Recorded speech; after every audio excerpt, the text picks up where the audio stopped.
breaking because all this gear was getting put into the lift in the basement and being brought up to the ground floor, and it couldn't handle it. You know, all these Marshall amps being brought up and heavy speakers, and you know.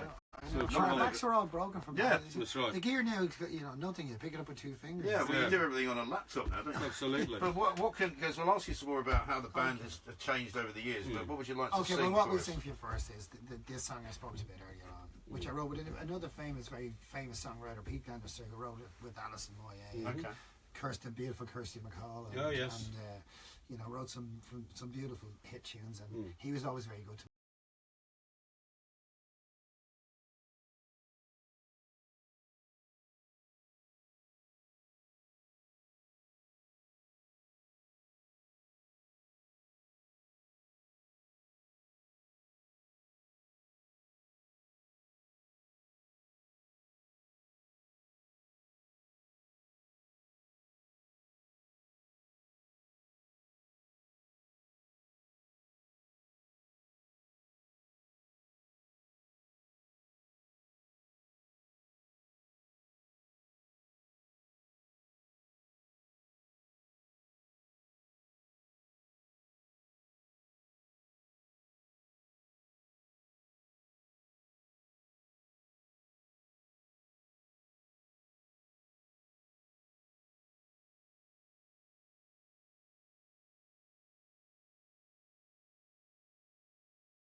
You understand it so well.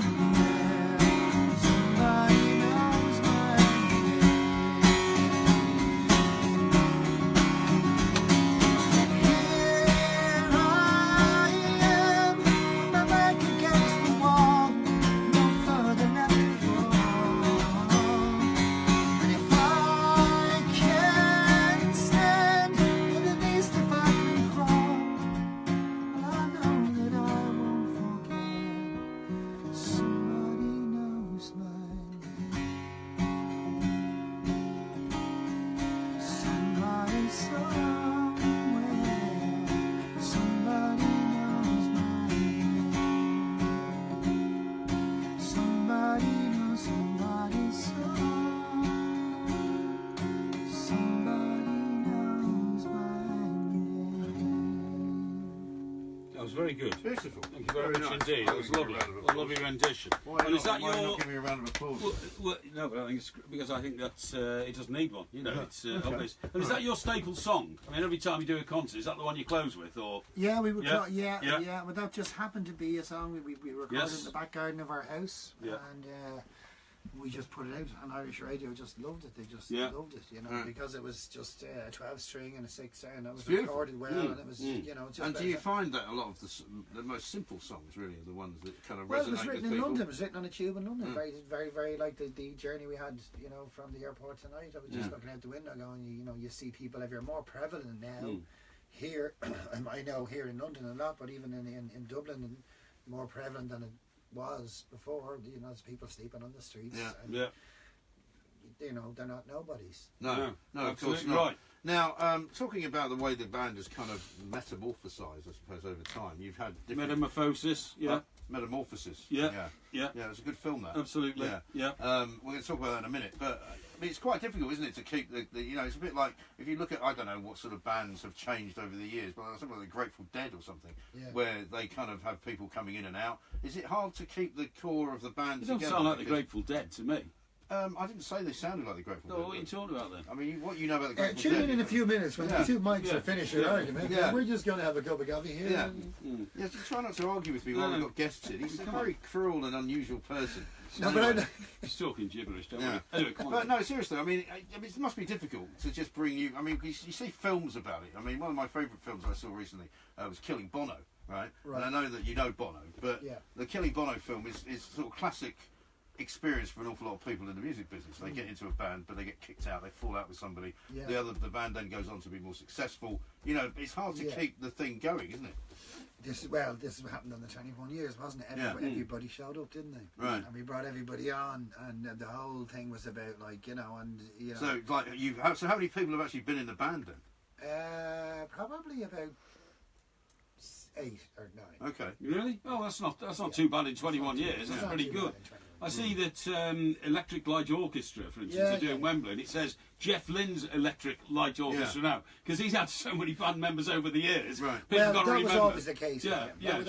You know, whereas with the guys that made it with us anyway, there was out of the 5 of us that made it on that album, there was 4 of us that played that night, and then Essa joined us, and another really good friend of ours, Jan, to add and create better things. We had a 90-piece choir. Right. You know what I mean? See, I look at things like that, and you go, how do you pay all these people? I mean, if you get a 90-piece choir, you think, with some bands which are obviously like superstar kind of stadium bands, they've got thousands of people working for them and all of that. But if you're a band like yourselves, who are successful but not you meet rolling a bunch in money. of guys that run a choir who really admire what you do, and they have volunteers that sing in the choir rather like you would go to on Thursday night. Your missus say, "I'm going off to Bridge or Squad." They go and they sing in choirs. Okay. Yes. And these guys happen to have a very rock and roll way of working their choir. For example, we had a song called "Fear of Flying." Has a lovely orchestral part, and the choir keeps singing. So I wasn't finished. You know what I mean? I was like, "This is great. Atmospheres, lights are beautiful. The audience is singing along." Yeah. So he just followed me. Yeah. You know what I mean? Right. Which you can't do with orchestras, for example, because they run out of dots and they just stop playing. That kind of thing. So they came along. Obviously, we made a contribution and we made sure everybody was looked after. But they did it for the love. It was and what transcended the whole thing for me was it's the songs. It's not. It's. I mean, I was never particularly a famous person. Yeah. My band was. Right. And my songs were. But I wouldn't have been a particularly famous person. And as your songs, I mean, has anyone ever recorded any one of your songs? Have they sort of taken them and done things with them? And why? And if not, why not? Yeah, well, there you go. No, not really, not really. And it's not something that we would think about. I mean, I suppose you keep doing it because it's an infection. It's what it is. It's like, and I speak about this a bit. It's like an art and a craft, okay? And so you see, the art part is where you just blurt out this song that won't leave you alone. It just drives you mad till you just blurt it out. And then the craft part is where you make it into something. Where does the chorus go? Yeah. Rather like, a block of marble that arrives, to Michelangelo, and all he has is a block of marble, but inside that block of marble is a statue. Yeah, sure. He just chops away the bits he doesn't need. Sure. Do you ever forget the words of a song? Rarely. Yeah, because you don't ever remember the words of a song. Well, I sometimes get a bit complicated with the lyrics and all that kind of stuff. But I mean, you can imagine after all the years that you've been singing these songs, you might just hit that moment. Well, it has been brought up, because I know Bono uses prompters and stuff like that, and it has been brought up. Yeah. I don't know, for some reason You're not old enough yet, I think that's the thing. Another 10 years, I think Elton John now has them stapled to the floor. Yeah. I mean, he's playing his piano like that, and he sort of got them down there. So maybe well, I can get that, and especially, I mean, if you've thousands and thousands of tunes, but I mean, it definitely, well, when you're rehearsing for a 21-year-old show, basically, yes, there were times I was definitely kind of sure. And I mean, nowadays, I mean, funnily enough, when I was handed this when I came in tonight, the CD, and I actually suddenly realised I actually haven't got anything to play it on aside from a DVD player at home, because everything now is streamed, and even my car doesn't have a CD player anymore. It's on Spotify. But yeah, I did look for Spotify and I found it on there, and I was going to ask you how you're finding that kind of shift. Is it worth the download era? Well, we spoke about this off air just before I came in, and it's a very, very, very easy conversation. Yeah. If you look at Netflix and you look at Spotify, sure. Okay, now Netflix make a lot of their own content, which is excellent. I mean, their documentaries are incredible. Yeah, sure. For every kind of you want chewing gum for the eyeballs. You want to watch. But they've built a business out of nothing, haven't they? Effectively. Yeah, they really have, and they employ all of these people, the sound engineers, the makeup, you know, there's millions of people. There's lots of money. You can see. I'd happily give my 12 quid to that. You know what I mean? Yes. For a month, I'm like, okay, where do I sign? 12 quid. Absolutely, yeah. Easy. Yeah. Well, Spotify charges the same, and they pay nothing for the content. Yeah. They just basically host it. It's totally free. Yeah. That's right. But I mean, it's probably so there's something wrong there. There is something wrong, but I mean, it's good in a way that it's only it's not just iTunes, isn't it? Because when it was only iTunes, that was in a way worse, wasn't it? Well, no. Well, I don't know. I don't know the ins and outs, and I wouldn't profess to go into it because in case I'd say something that I don't know about. Don't worry, we wouldn't let that go out. But I think that I think iTunes did pay royalty. I mean, they did. They did pay you. But what I'm saying is, so if I made a quid on a record, they might take 40 cents or 60 and give me the other 40. Right. Hey, but isn't that the case with Spotify? I mean, don't they give you anything? No. They don't give you anything? But they give you 0.004 cents. Right, so unless you're doing millions and millions and millions, it's not worth and if you're doing millions and millions of plays, well, that's why you might bands get do these huge tours these days, isn't it? Because all the money now is on the gate, isn't it? You know, in huge stadiums, and who ends up in the end paying for all that? Yeah. Well, the fans. I mean, do you know, also, exactly. I mean, as we've discovered, much to our cost, the amount of money that's taken by the government in VAT. That's right. Is an absolute shock. It's a scandal. Yeah. But anyway. Well, ticket price, you know yourself, they've gone up to. Yeah. And the reason it's 100 and whatever it is to go and see a band now, or 200 quid, is because that's the revenue. That's right. That's why they make That's the only place they make it. That's all I got, mate. Yeah. Exactly right. We'll talk some about something. That's why Liam Gallagher had to get back on the road. Well, indeed. Yeah. And he's doing all right again. Yeah, he is. Yeah. Good for him. Until the next time he decides to Who's upset everybody. Liam Gallagher. Liam Gallagher. Yeah. The real rock and roll star, not his brother. As You Were, I think, was his last one, wasn't it? Yeah. Now here's one from. I think it's from. Is it from Chevron? Is there a call for me to join the boys? Hang on a second. Hold your horses. Delighted to hear Dave on Talk tonight. Picture House are a truly legendary band. Looking forward to the gig tomorw. Yeah. Yes. Oh, isn't that nice? So we're playing in the Islington tomorrow night. Oh, you're in the Islington. People's Republic of. Well, there you go. And well, it's a very intimate gig because we have another show that we used to do in Ireland when we were starting to play again. Essa and Jan played it. We did a 3-piece, and it was kind of like, you know, I just came along and there's no set list. And we had the songs, and you were talking about forgetting the lyrics sometimes. Yeah, sure, yeah.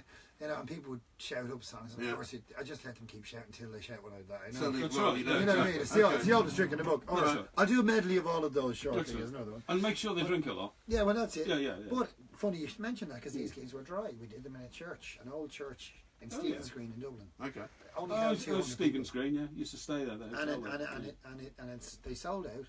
People came and they sat and it was quiet and it was beautiful, and again the songs transcended everything else. And people came along to listen to those shows. So tomorrow night, that's what it's a lot of talking about, where the songs come from. Okay. Don't get me wrong, it's not a stand-up comedy act. Right. No. You know, boring your arse off everybody. Okay. Sure. But it's a bit more interactive. Than, leave that to us, boring the arse off everybody. Here's our 12 songs. Here's our 25 songs. Right. Good night. Yeah.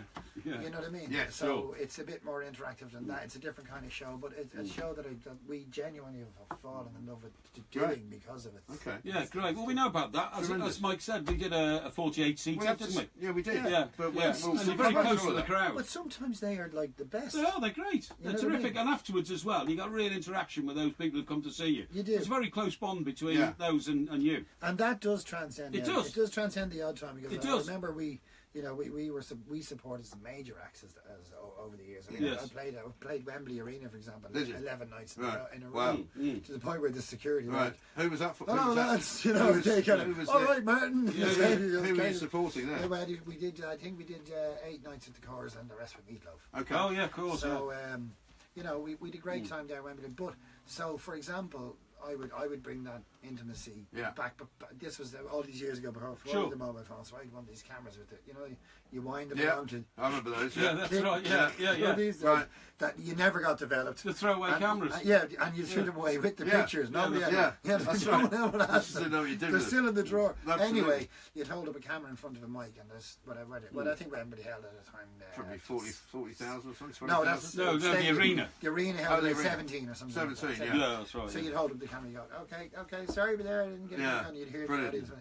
Now, could you not just move a little bit to the left and a little bit? Right. So you can always still contact. At the end of the day, it's one person sitting in a chair looking at you, and that connection has to happen. It does, absolutely right. We'll have some more connections coming up. We've got to stop for a moment. Porky is already champing at the bit. Well, there's bound to be a request for me to join you in a song. Well, you know what I mean? Well, you'll have I'm to a find renowned one. singer. You'll have to find one, otherwise you're not allowed to do it. Yeah. We're sitting here. We are talking to some great guys, and of course we're listening to their music. Shinebox is the re-released album. It's called Picture House. They're doing a show tomorrow. We're back with more from.